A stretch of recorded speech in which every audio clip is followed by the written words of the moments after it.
Meus irmãos, é com muita alegria que estamos hoje aqui reunidos nesse templo de luz, nesse templo de caridade constante a serviço do Senhor, que é o Templo Espírita Tupiara. No mês onde o Templo Espírita Tupiara se dedica a palestras sobre Dr. Adolfo Bezerra de Menezes, médico da equipe aqui dos trabalhos desta casa de caridade. Mais do que o médico dos pobres, que a história de Bezerra nos traz aqui no Rio de Janeiro,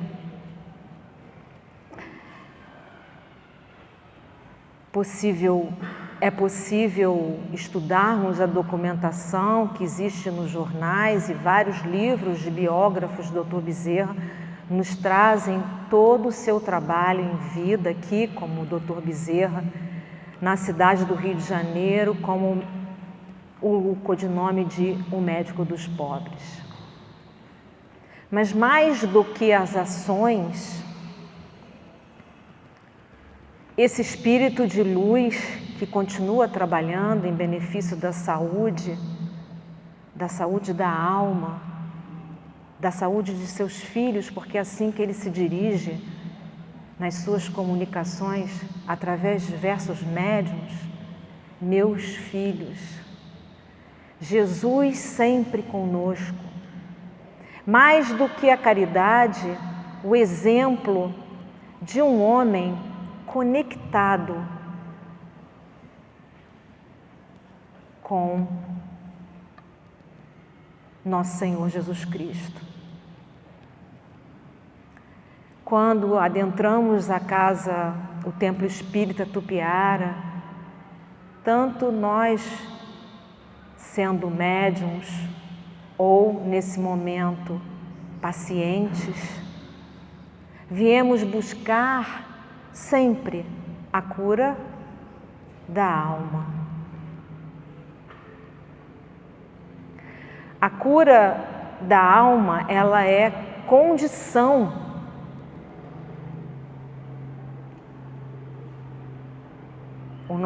a nossa conexão, melhor dizendo, com a verdade original de que somos filhos de Deus, ela é condição para a nossa cura espiritual. Esse é o exemplo desses grandes espíritos de luz que acompanham a trajetória no plano espiritual de suas funções na medicina. André Luiz, no livro Nosso Lar, e também quem já viu o filme, vai notar que ele tem um impacto muito grande quando chega no plano espiritual, depois de ser atendido na colônia Nosso Lar. Ele diz que ele era médico e queria trabalhar com a medicina no plano espiritual.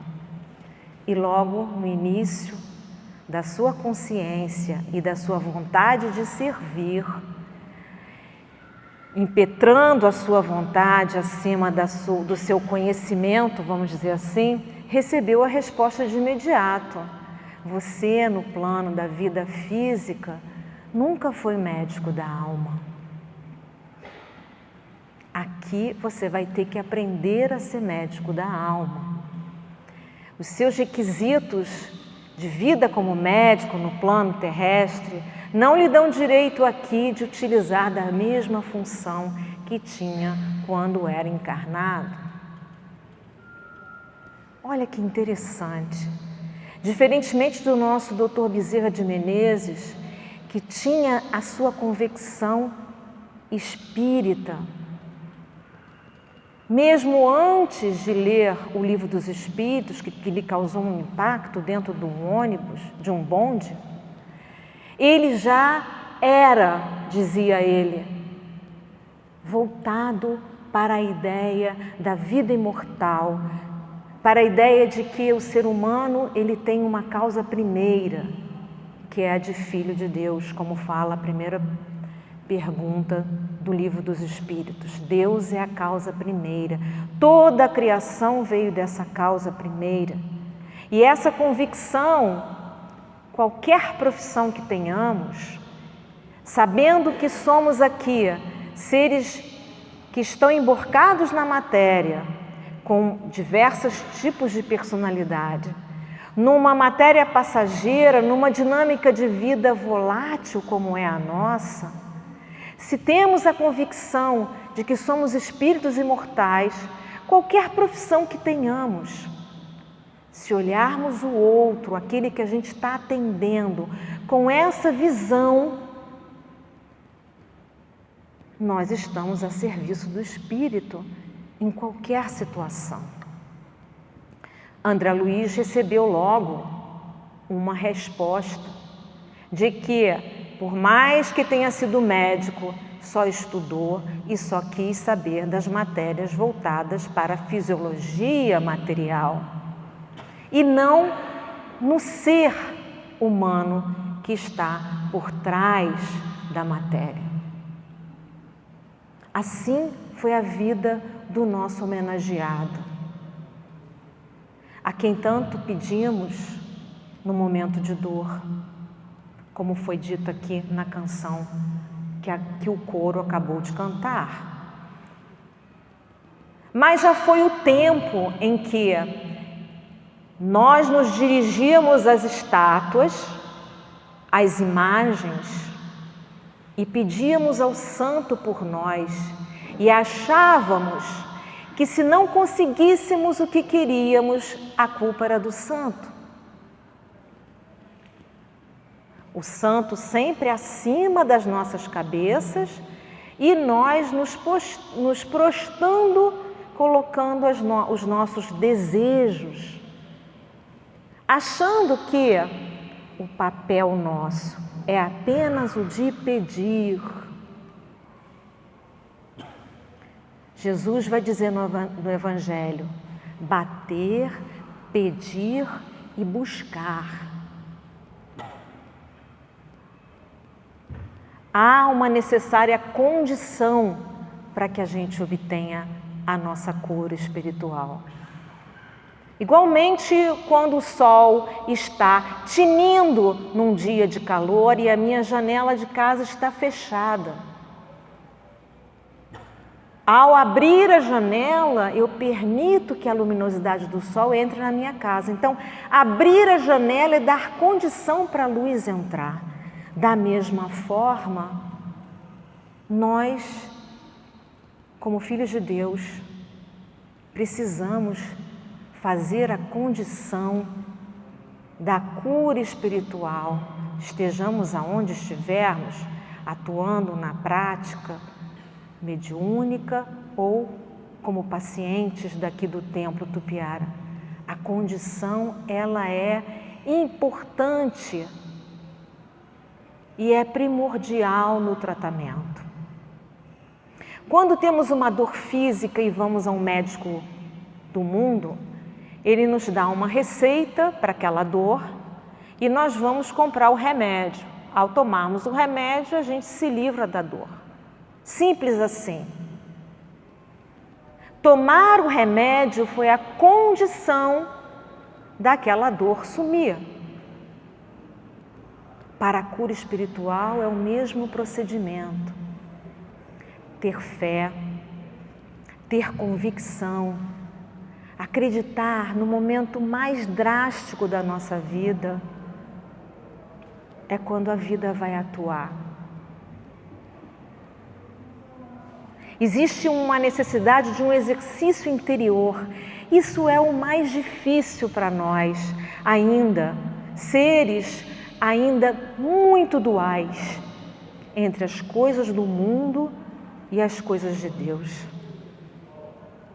Várias são as técnicas de diferentes religiões que fazem com que o homem comece a buscar o seu interior. E vários são os exemplos que a gente vê e escuta de espíritos de luz de qualquer uma das religiões que passam por aqui, vivendo situações difíceis, mas com uma calma e uma convicção e uma saúde interna que hoje a gente pode dizer que ela existe. Antes podíamos criticar ou não entender. Hoje a gente sabe que ela existe e que só depende de cada um de nós. Disse Jesus aos seus discípulos que se eles tivessem a fé do tamanho de um grão de mostarda, se eles tivessem a fidelidade nessa verdade de que somos filhos de Deus, que não cai um fio de nossa cabeça, de cabelo, sem que o Pai saiba, que toda a nossa vida é simbólica e ela é perfeita, porque o maior objetivo dela é a nossa evolução, a nossa volta à casa paterna, como filhos pródigos que fomos e que somos. Jesus vai dizer, se tiveres a fé do tamanho de um grão de mostarda, vós podereis tirar essa montanha de lá para cá, daqui para lá. Nenhum peso quantitativo, nada no mundo vai impedir, porque estaremos conectados com a maior verdade de nossas vidas, que é a verdade de sermos seres imortais.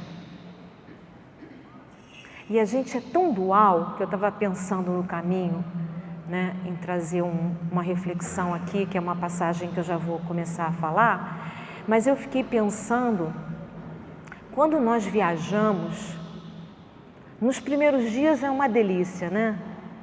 A gente fica contente, conhece lugares, né?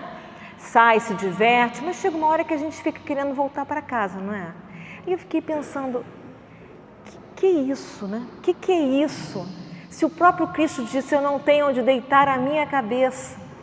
Esse mundo não é o meu. Meu reino não é deste mundo. Mas nós somos tão habituados aos nossos vícios, às nossas vidas pequeninas, de apegos, que nós nos sentimos incomodados quando estamos deslocados da nossa casa. E é nessa hora que a gente tem que pensar, que casa? Porque de uma hora para outra a gente pode partir para o plano espiritual. E como estaremos? Porque, na verdade, não importa estarmos aqui ou acolá, o nosso pensamento é a guia de tudo. Então, da forma como eu penso aqui, eu estarei pensando no plano espiritual. E quanto isso vai me custar no plano espiritual? Então, a cura espiritual está em nós. Porque a bênção, diz o Evangelho, é gratuita de Deus. Ela não é medida, ela é constante, mas nós não sentimos. Diz o Livro dos Espíritos, quando o homem será feliz? E o Espírito de Verdade responde, quando ele manifestar integralmente a lei de Deus nele e ao seu redor.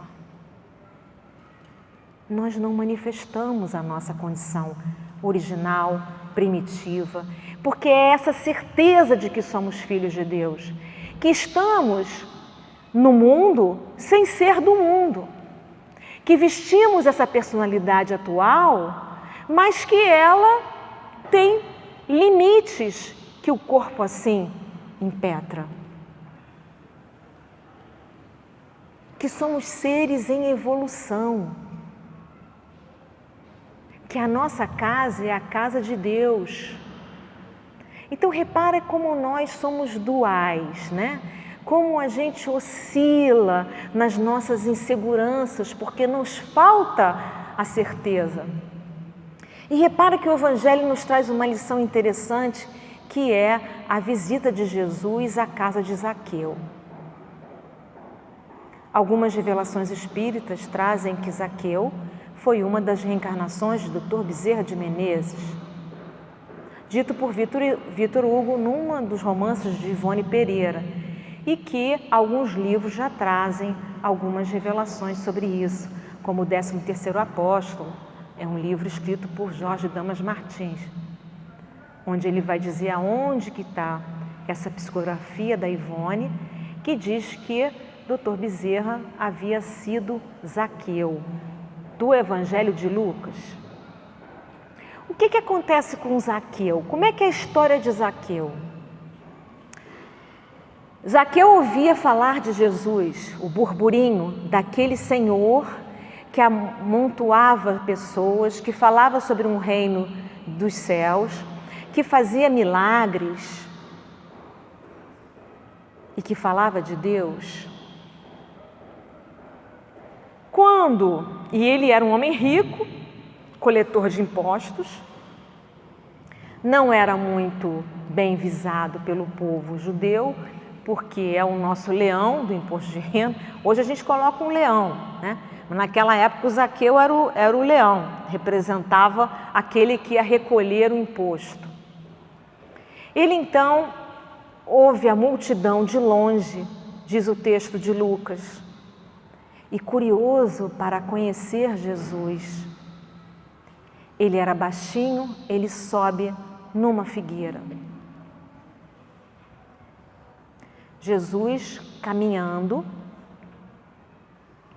olha aquele homem pendurado na árvore e diz para ele: hoje me hospedarei na tua casa. O que é hospedar Jesus na nossa casa? E por que ele teve essa graça?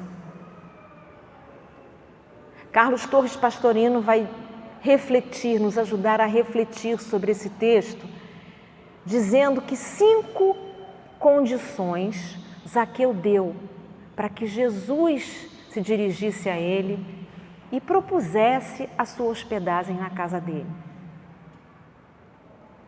Primeiro, ele não tinha dor, mas tinha curiosidade.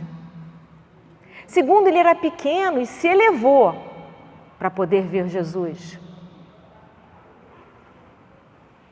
Então, terceiro, ele era um homem justo, vai dizer o texto de Lucas, porque ele vai dizer para o Senhor: eu sou cobrador de impostos, mas eu sou muito justo. Pego o que é real, se alguém tem alguma dívida, eu facilito essa dívida, eu dou também aos pobres, enfim, ele parecia ser um homem justo. Então ele tinha algumas condições para que Jesus o chamasse e fizesse o convite dele ir à sua casa. Primeiro, ele se sentia, apesar de ser rico, um homem que precisava buscar alturas para chegar até Jesus. Então ele vai e sobe numa árvore para poder ver na multidão o Cristo. Isso a gente está refletindo simbolicamente. Segundo, ele tem, apesar de ser rico e de alguma forma poderoso naquela ocasião, ele quer saber quem é esse homem. Curioso, que homem, ele não tinha dor. Porque quando a gente tem dor, a gente fica pianinho, né? Rapidinho a gente se enquadra, não grita, né? Às vezes fica revoltado, né? Mas no nosso nível a gente já sabe que não é esse o caminho, né? Então a gente começa a pedir mais ajuda, né? Não estamos falando daquele primeiro nível, porque isso está acontecendo comigo, não. A gente já tem uma certa noção de que não cai um fio de nossos cabelos sem que o Pai saiba, né? Não existe o acaso, porque o universo joga dados e justamente comigo vai acontecer isso. Olha a lei da reencarnação, né? E a gente começa a ficar mais quietinho e começa a pedir ajuda. Ele não tinha dor, mas tinha curiosidade.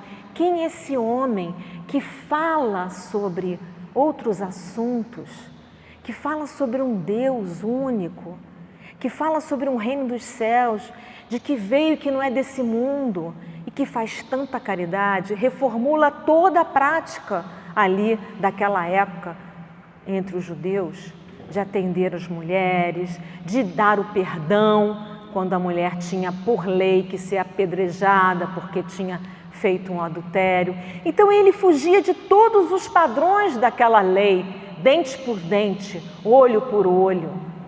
Quem era esse homem? Apesar de ter uma posição, ele então tinha essa curiosidade. Olha, ele deu essa condição para se aproximar de Jesus. Ainda faz um esforço de se elevar para ver Jesus, saber quem é Jesus. Era um homem justo. Era um homem justo. Então reparem que a condição só depende de nós para que a cura espiritual se faça. A condição, minimamente, como fala o texto evangélico, é um grão de mostarda. E aí vamos nos perguntar, será que... Porque no momento de tranquilidade em nossas vidas é muito fácil a gente render graças a Deus e agradecer os momentos de alegria, de saúde. Mas na hora da dor, a primeira coisa é a gente se sentir inseguro diante dela. E quando eu falo dor, eu não falo só a dor física, mas a dor moral, né? Uma situação difícil, de repente, num determinado momento da nossa vida, a falta de perspectiva, porque perdeu um emprego, as situações inúmeras pelas quais todos nós passamos. Não há um nesse planeta de provas e expiações que não passou, não esteja passando e não passará. Essas são as provas. Mas não são provas porque Deus é um Deus que nos faz caminhar desse jeito para que a gente aprenda a amá-lo. Nenhum pai faz isso com uma criança e Deus jamais faria. A nossa dor é uma dor justa e, ao mesmo tempo, tem a misericórdia divina para nos alavancar. E é uma dor que nos traz aprendizado, por isso cada um tem uma dor diferente. Pode ter até o mesmo motivo, mas reage e vive aquela dor de forma diferente. Por quê? Porque é um aprendizado único que nós mesmos buscamos para que a gente possa crescer com ela. Por quê? Porque nós fomos adversários de Deus, assim como Adão e Eva. Já que eu sou a imagem e semelhança de Deus, por que eu não sou Deus? Num pensamento energético de sintonia com a lei universal, que é altruísta, um pensamento desse derruba qualquer anjo, né? Daí a teoria dos anjos caídos. Diz o Apocalipse que 1/3 dos anjos caiu. Que escorrega qualquer um, você achar que é o tal só porque é filho de Deus. Às vezes o tal maior do que o outro, porque eu estou sentada à direita. Ainda tem essas disputas. Nós vivemos essa ilusão num percurso do nosso caminho, dentro do universo, que não mudou, que continua aqui. O reino dos céus não está lá nem acolá, está dentro do próprio homem. O paraíso é aqui e nós não sentimos.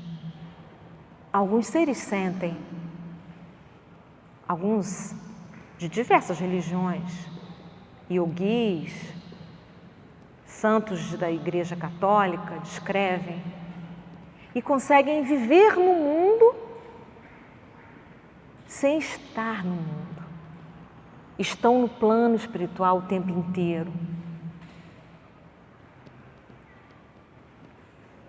São condições diferenciadas de evolução. Mas isso não vem num passe de mágica. Isso não vem de fora para dentro. Isso só vem de dentro para fora. Daí o nosso exercício. não deixa de ser um exercício muscular, porque só depende do homem desenvolver nele, interiormente, a sua condição de filho de Deus, a sua certeza de que ele é um ser imortal, diante das maiores intempéries da vida. Alguns que nós já lemos sua história, como o próprio Dr. Bezerra de Menezes, num dos artigos do jornal, um homem que tinha 15, 14 filhos e vai perder 8. Na última desencarnação, que se eu não me engano é da Carolina, uma de suas filhas, o jornal descreve aquela cabecinha alva, tomando a frente de todas as decisões, levando o corpo da filha para o cemitério, mostrando uma dignidade de um homem que era convicto na sua essência de filho de Deus. Depois, quando vai dar a sua primeira mensagem, desencarna no dia 11 de abril de 1900 e no dia seguinte ele já dá uma mensagem no grupo espírita da Federação, o Grupo Ismael. E dentre todas as falas, expressões sobre o mundo espiritual que o aguardava e o esperava, e ele dizendo, sem merecimentos, um homem que foi só caridade, dizia integralmente que ele não tinha o merecimento para receber aquela alegria e aquelas honras de sua chegada no plano espiritual. Ele vai dizendo uma notinha na mensagem mediúnica recebida por Frederico Pereira da Silva Júnior, o médium do Grupo Ismael.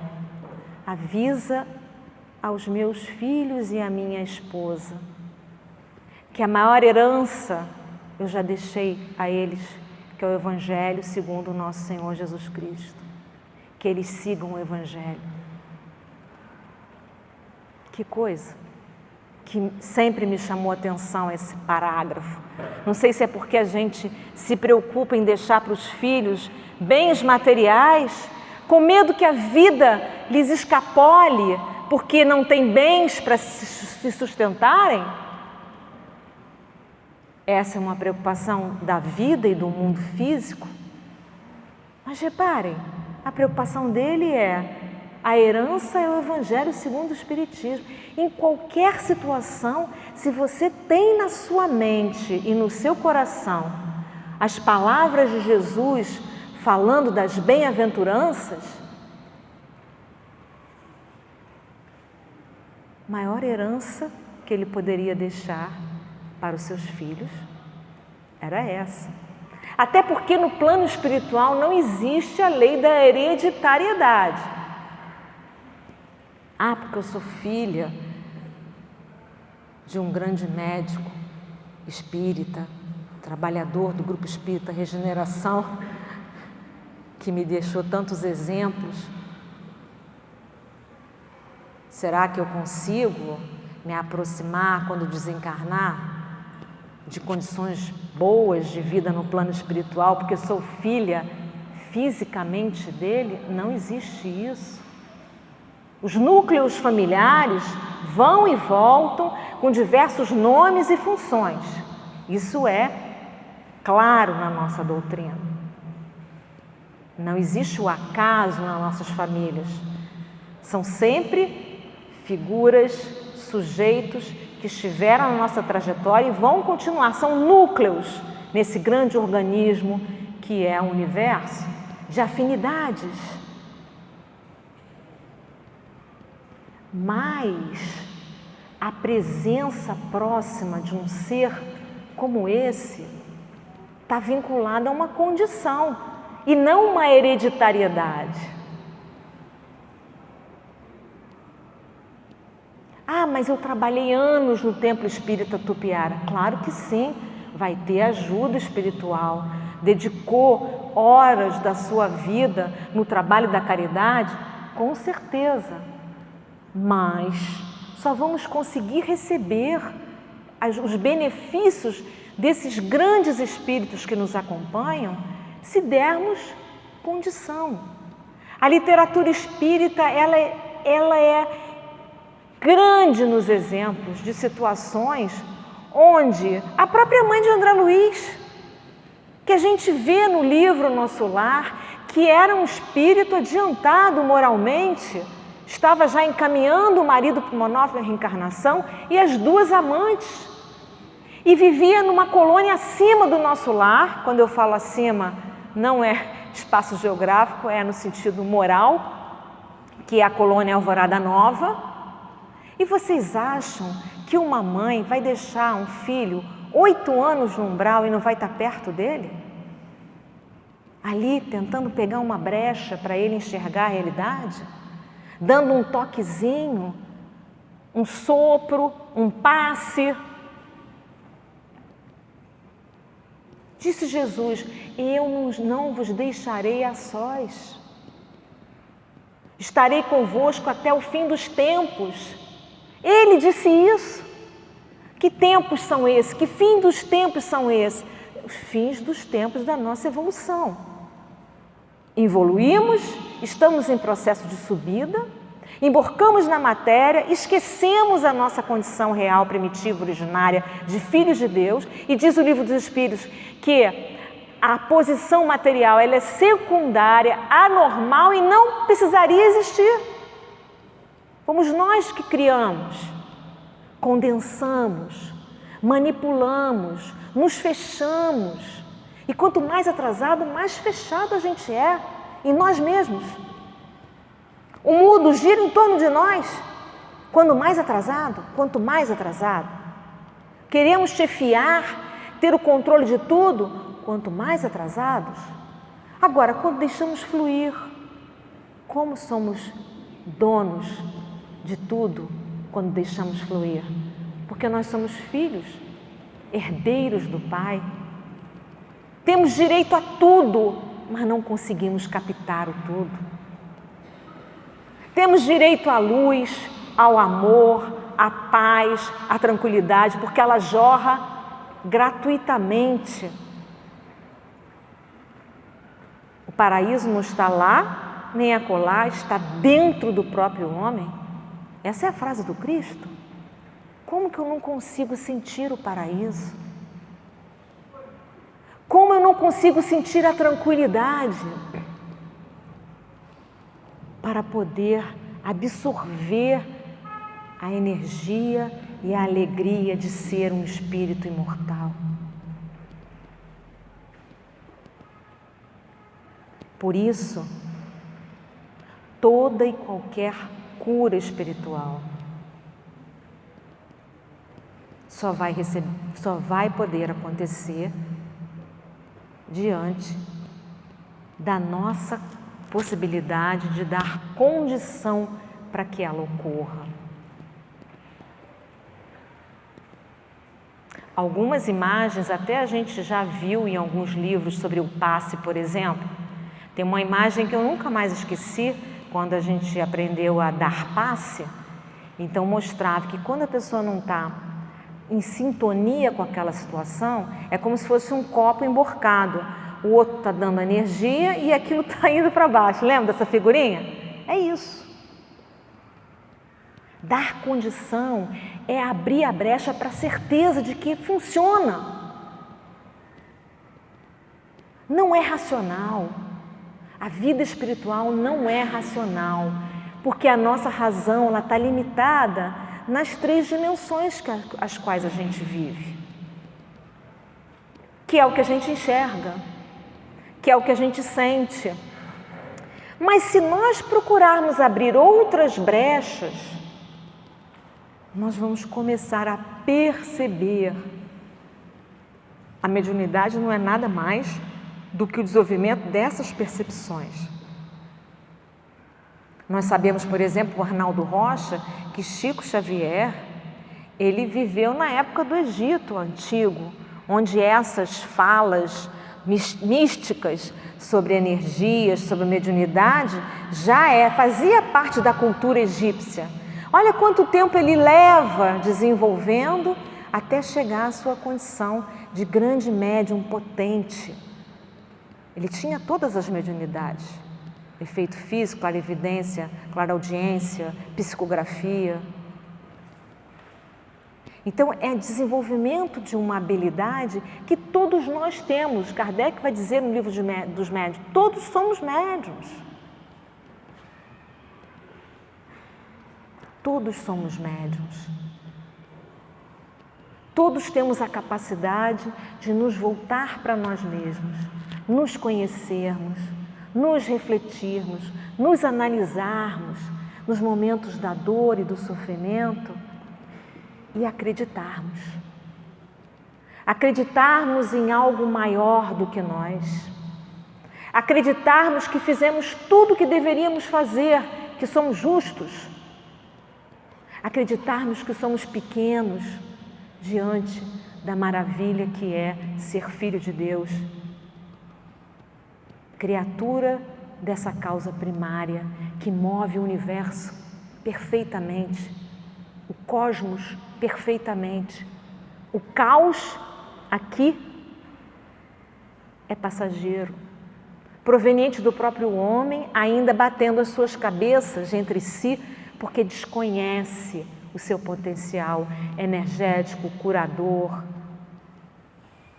mediúnico.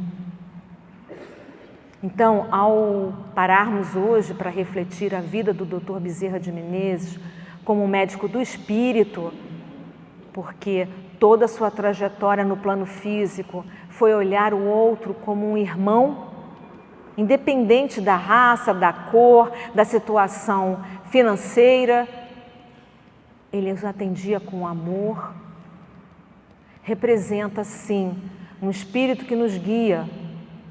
Não fará por nós, porque ele não pode. Se dependesse do Cristo para que voltássemos para o paraíso, ele já estaria aqui levando cada um de nós. Mas não depende dele. Como seria o paraíso se todos nós fôssemos agora para lá, com essa cabeça que nós temos ainda de divisão, de apego, de posses, de injustiças, de inseguranças, de vícios. Então é um processo que vem de dentro para fora. Se viemos buscar a nossa cura nessa casa, nesse templo de caridade, precisamos estar abertos a entender que a vida é muito maior. Ela é perfeita, ela é orgânica, ela é sistemática, porque ela é a lei do amor e porque ela é Deus. Que Jesus nos abençoe, nos ampare nessas nossas propostas de seguirmos em frente. Que possamos, sofrendo, verificar que o maior sofrimento somos nós mesmos, em vencer a lagarta que ainda está presa, né, para virar a borboleta que se expande, seguindo, fluindo na natureza. Que Jesus nos abençoe hoje e sempre. Muita paz a todos.